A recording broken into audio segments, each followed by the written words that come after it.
Good afternoon. Today we're going to go over the body ritual among the Nacirema as described in the assignment, and I'm going to go over all the points. So, in the article, it describes a tribe known as the Nacirema in the early North American region. This tribe believed in some very strange and, in some forms, very harsh rituals. These rituals talked about shrine rooms that contained a magic box. They had potions and charms in them. And you would receive these magic boxes from medicine men. But you could not receive the potions from them. They would give you this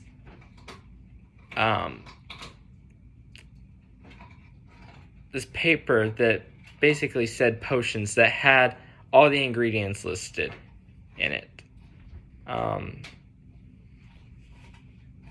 This tribe had a unique fascination with the mouth, believing that it could basically contain evil, and they talked in great lengths about rituals that involved the teeth falling out to the bleeding of the gums, while they also described that richer families in the tribe would have sometimes more than just one ritual room, while poorer families would have mainly one, but they couldn't always just have what the richer families had in their ritual rooms, so they actually would have pottery on the walls of the ritual room. But to dive a little bit deeper into this, the author, Miner, is actually explaining American culture through satire. Notice that Nacirema is American spelled backwards. The article shows that sometimes cultures can be misunderstood. Unless we actively practice in this culture, we're not going to understand every single ritual or trend that is going on in that.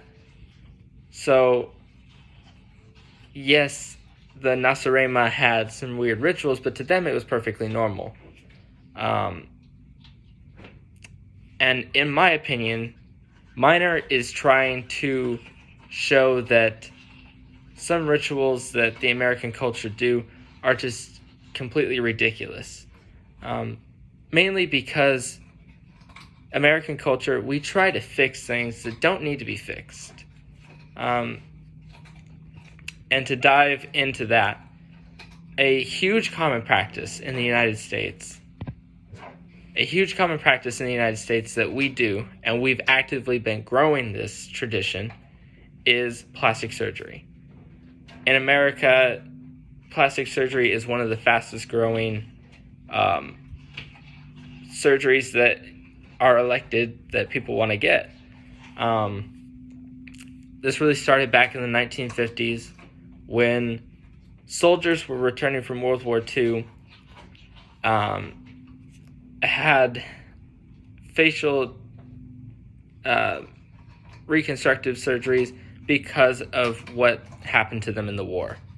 Going into the 1960s, 1970s, we started to really realize that we could grow this surgical performance to where now today we can look at things like Hollywood and we can see actors and celebrities who get plastic surgery almost on a daily. And it's become more of a trend in the United States. But not only that, this goes off what Miner would describe as ridiculous, because it is something that we are electing to do to change something that is already fine. It went from helping soldiers who were injured in the war, needed facial reconstruction, needed other parts of their body reconstructed because of damage that they received from the war. 2, I want to get plastic surgery because I don't like, for example, I don't like how my nose looks. I don't like how my chin looks. And we're able to fix that now. And we can construct it however we want. That is something that Miner would describe as ridiculous, because we don't have to fix something that is already perfectly fine.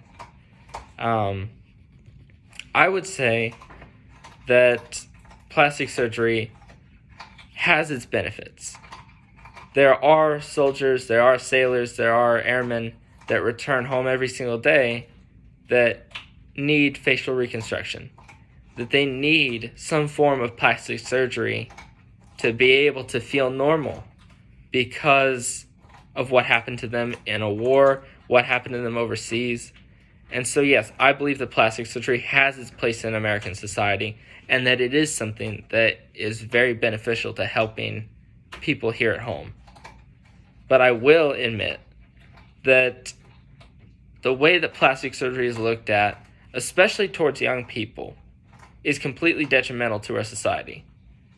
Because it's giving these young boys and young girls an idea that through plastic surgery we can be perfect. We can achieve looking like just complete perfection.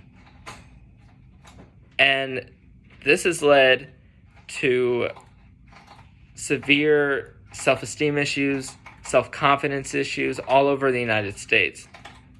It's even had to be stated by PubMed.gov that these elected plastic surgery can lead to body dysmorphia. Because, and to get into that, body dysmorphia is where something has changed on your body and you mentally cannot see that it's yours, that it's a part of your body, which can lead to multiple mental problems.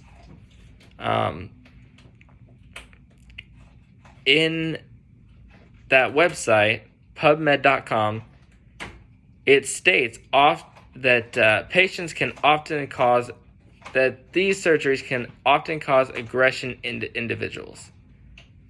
So because people are electing to get these surgeries, it can sometimes lead to body dysmorphia. It can lead to these issues. I believe that there is a place and there is a time for plastic surgery. But for plastic surgery to be just a complete everyday normality in American culture, I believe is something that is really detrimental to the way that we view ourselves and the way that the next generation will view themselves, because we will try to reach this perfection that we can't reach on our own, that we would need plastic surgery for. That's the end of my presentation. I hope that I've reached every bullet point. I thought that this assignment was very interesting, very unique to see. The satire that was used, I think, was done extremely well, and I had a lot of fun doing this assignment. Thank you.